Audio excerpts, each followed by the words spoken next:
70평생 성실하게 살아오며 강남의 작은 빌딩 한 채를 일구신 우리 아버지. 어머니가 돌아가신 지 5년 만에 아버지는 수줍게 한 여자를 소개했습니다. 그게 바로 비극의 시작인 최 여사였죠. 지윤아, 인사드려라. 네 새어머니 되실 분이다. 아버지는 행복해 보였지만 세무사인 제 본능은 강한 위험 신호를 보내고 있었습니다. 최 여사의 끈적한 눈빛에는 사랑이나 헌신이 아닌 아버지의 재산을 향한 노골적인 탐욕이 서려 있었으니까요. 평화롭던 가족의 일상에 시한폭탄이 들어왔습니다. 최 여사는 집에 들어오자마자 세상에 둘도 없는 현모양처 행세를 하기 시작했습니다. 아버지의 혈압약을 지극정성으로 챙기고 매끼 유기농 식단을 차려내며 제 경계심을 무너뜨리려 애썼죠. 지윤 씨, 내가 부족하지만 우리 영감님 마지막까지 잘 보필할게요.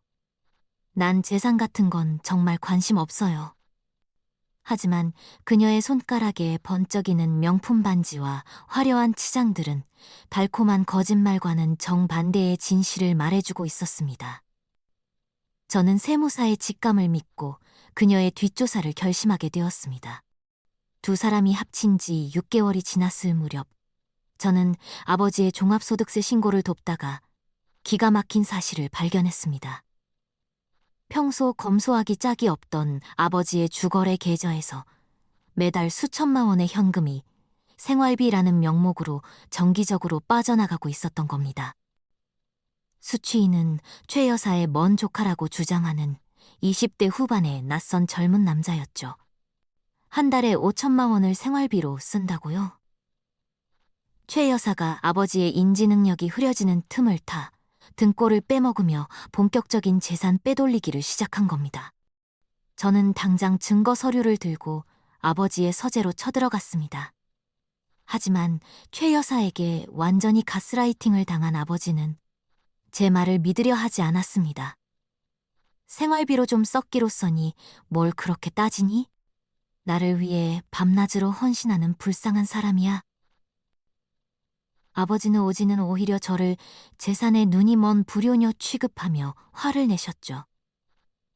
서재 문틈 사이로 저를 비웃듯 쳐다보는 최 여사의 섬뜩한 실루엣이 보였습니다. 감정적으로 대응하면 저 요물에게 완전히 말려들게 뻔했습니다. 차가운 이성이 필요했습니다.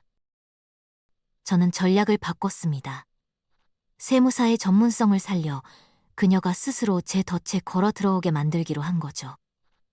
며칠 뒤 저는 부모님 앞에 위조된 국세청 공문을 내려놓았습니다. 아버지, 요즘 현금 흐름이 너무 커서 국세청에서 세무조사가 나올 수도 있어요. 생활비 증빙이 안 되면 망대한 증여세를 물어야 해요. 일단 그 조카분 자금 출처부터 확보해야 막을 수 있습니다. 제 단호한 경고에 처음으로 최 여사의 여유롭던 얼굴이 하얗게 질렸습니다. 피말리는 두뇌 싸움의 시작이었죠. 예상대로 최 여사는 다급해졌습니다. 세무조사라는 단어에 겁을 먹은 그녀는 조카라는 남자와 수시로 통화하며 대책을 논의하기 시작했죠. 저는 미리 아버지 집 거실과 주방에 설치해둔 홈캠의 녹음 기능을 활성화했습니다. 며칠 뒤 홈캠에는 기가 막힌 대화 내용이 고스란히 담겼습니다. 자기야, 영감탱이 딸년이 눈치챈 것 같아. 당장 강남 빌딩부터 내 명의로 돌려야겠어. 조카라던 그놈은 사실 최 여사의 새파랗게 젊은 내연남이었습니다. 그들의 추악한 민낯이 드디어 드러난 겁니다. 내연남과 짜고 빌딩을 가로채려는 수작을 확인한 저는 즉각 반격에 나섰습니다. 저는 평소 친분이 있던 법무사를 통해 아버지 소유의 강남 빌딩에 처분 금지 가처분을 걸어버렸습니다. 아버지가 치매 초기 증상을 보인다는 진단서를 활용해 성냥 흑연인 신청도 동시에 진행했죠. 아무것도 모르는 최 여사는 인감도장과 신분증을 훔쳐내어 명의 이전을 시도하려 했습니다. 하지만 구청에 도착한 그녀가 마주한 건 이미 굳게 잠겨버린 법적 자물쇠였습니다. 도관에 든 쥐가 된 것도 모르고 말이죠. 가처분 사실을 알고 길길이 날뛰는 최 여사에게 저는 태연하게 전화를 걸었습니다. 어머님, 빌딩 명의 이전하려다 막히셨다면서요? 세무조사 핑계로 제가 미리 손 좀 써뒀죠. 우리 아버지 재산 단 1원도 못 가져가실 줄 아세요. 수화기 너머로 최 여사의 악에 바친 숨소리가 들려왔습니다. 이 독사 같은 년, 내가 가만둘 줄 알아. 그녀는 본색을 드러내며 쌍욕을 퍼부었습니다. 하지만 저는 콧방귀를 뀌었죠. 마음대로 해보세요. 털어서 먼지 안 나는 사기꾼은 없으니까요. 분노한 최 여사는 최후의 발악을 준비했습니다. 아버지에게 수면제를 섞어 끈 차를 마시게 한 뒤 혼미해진 틈을 타 유언장을 강제로 작성하게 만들려는 속셈이었습니다. 모든 재산을 아내 최미순에게 양도한다는 내용의 서류를 들이밀며 억지로 지장을 찍게 하려 했죠. 하지만 그녀의 얄팍한 수는 이미 손바닥 아니었습니다. 저는 홈캠을 통해 이 모든 상황을 실시간으로 지켜보고 있었습니다. 결정적인 순간 저는 경찰과 함께 아버지 집의 현관문을 부수고 들이닥쳤습니다. 사이다의 시작이죠. 경찰관님! 저 여자가 제 아버지에게 약물을 먹이고 재산을 강탈하려 합니다. 현행범으로 체포해주세요. 제 외침에 경찰들이 최 여사를 포위했습니다. 그녀는 당황한 기색이 역력했지만 이내 특유의 가증스러운 표정을 지으며 오리발을 내밀었습니다. 아니에요. 영감님이 자발적으로 써주신 거라고요. 이 딸년이 재산에 눈이 멀어 절 모함하는 겁니다. 하지만 제가 경찰에게 내민 태블릿 PC 속 홈캠 영상 앞에서는 그 어떤 변명도 통하지 않았습니다. 영상은 모든 진실을 담고 있었죠. 영상 속에는 약에 취해 쓰러진 아버지의 손을 억지로 끌어다 지장을 찍는 최 여사의 악마 같은 모습이 선명하게 찍혀 있었습니다. 이건 조작이야? 딥페이크라고? 최 여사는 발악했지만 경찰은 가차없이 그녀의 손목에 차가운 수갑을 채웠습니다. 강도상해 및 사문서위조 혐의였죠. 그 순간 약기운에서 서서히 깨어난 아버지가 모든 상황을 지켜보고 계셨습니다. 평생 믿었던 아내의 끔찍한 배신에 아버지의 두 눈에서는 참담한 눈물이 흘러내렸습니다. 그녀의 완벽한 몰락이었습니다. 최 여사가 연행되는 통쾌한 모습을 뒤로하고 저는 곧바로 그녀의 내연남 사냥에 나섰습니다. 그동안 생활비 명목으로 빼돌린 수억 원의 자금을 추적해보니 그 돈은 전부 불법 도박 사이트로 흘러들어가고 있었습니다. 저는 세무사의 정보력을 총동원해 그놈이 은신처로 쓰는 오피스텔을 찾아냈고 불법 도박 및 사기 공범으로 경찰에 고발했습니다. 내연남 역시 도박 빚에 쪼들리다 팬티 바람으로 현장에서 긴급 체포되었습니다. 환상의 사기꾼 커플이 나란히 감방동기가 된 셈이었죠. 조사 과정에서 최 여사의 화려한 과거가 낱낱이 밝혀졌습니다. 그녀는 이미 비슷한 수법으로 여러 명의 독거노인들에게 접근해 재산을 갈취한 전과 삼범의 전문 꽃뱀이었습니다. 피해자 중에는 충격으로 세상을 떠난 분도 있었죠. 우리 아버지는 그녀의 완벽한 타겟이었던 겁니다. 담당 형사조차 혀를 내두를 정도로 치밀하고 악랄한 수법이었습니다. 모든 진실을 알게 된 아버지는 식음을 전폐하며 자책하셨습니다. 내가 늙어서 주책을 부렸구나. 내 딸을 못 믿고 저런 요물에게 속아 넘어가다니.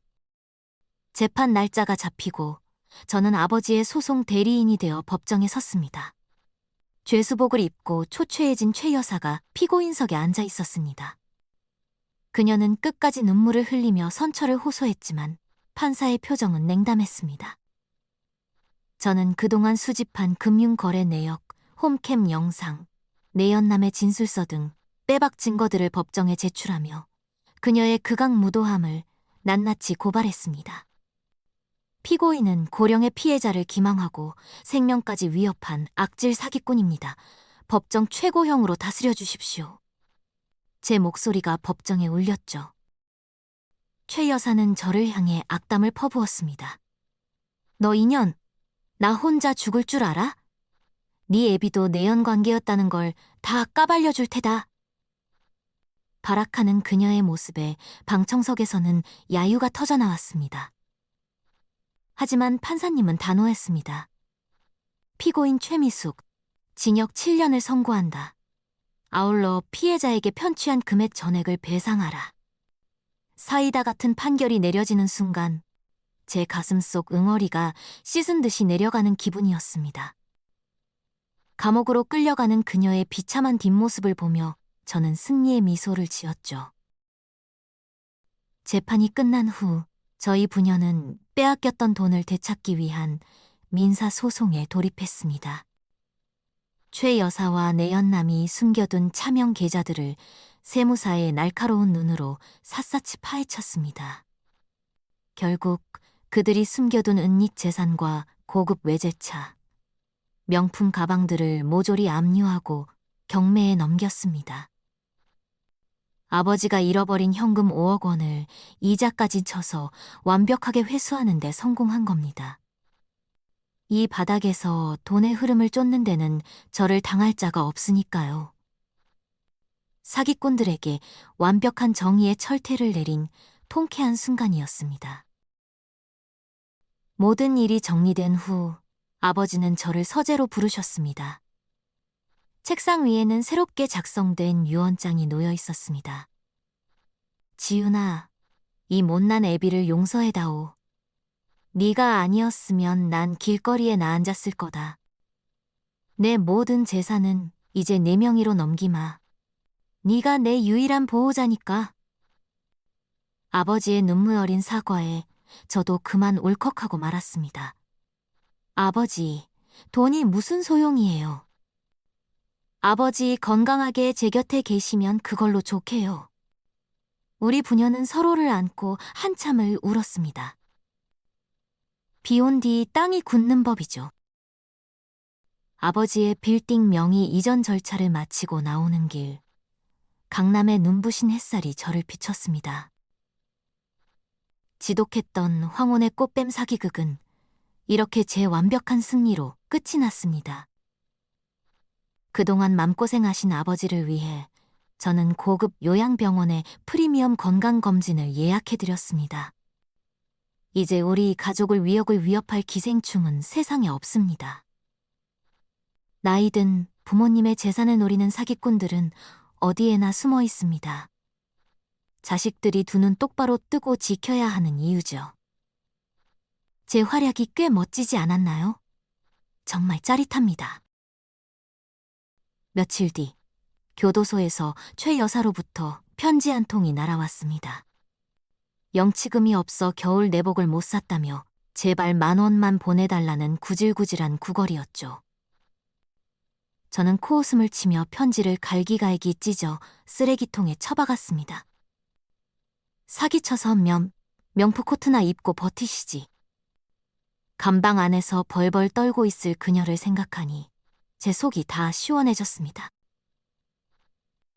이것이 바로 인과응보, 사필귀정 아니겠습니까? 남의 눈에 피눈물 나게 한 자의 최후는 늘 이렇게 비참하고 찌질한 법입니다. 참교육의 완성이죠. 이제 우리 집에는 불청객도 영악한 사기꾼도 없습니다. 저는 창밖으로 펼쳐진 아름다운 서울의 야경을 바라보며 시원한 샴페인을 높이 들어 올렸습니다. 정의는 결국 승리했고 소중한 제 가족과 일군 재산은 이 똑똑한 딸이 완벽하게 지켜냈습니다. 3060 시청자 여러분, 오늘 사연 속 며느리 아니 똘똘한 세무사 딸의 역대급 사이다 참교육이 시원하셨나요? 막힌 속이 뻥 뚫리셨다면 잊지 말고 구독과 좋아요 꼭 눌러주세요. 다음에도 뒷목 잡는 흥미진진한 실화로 찾아오겠습니다. 안녕.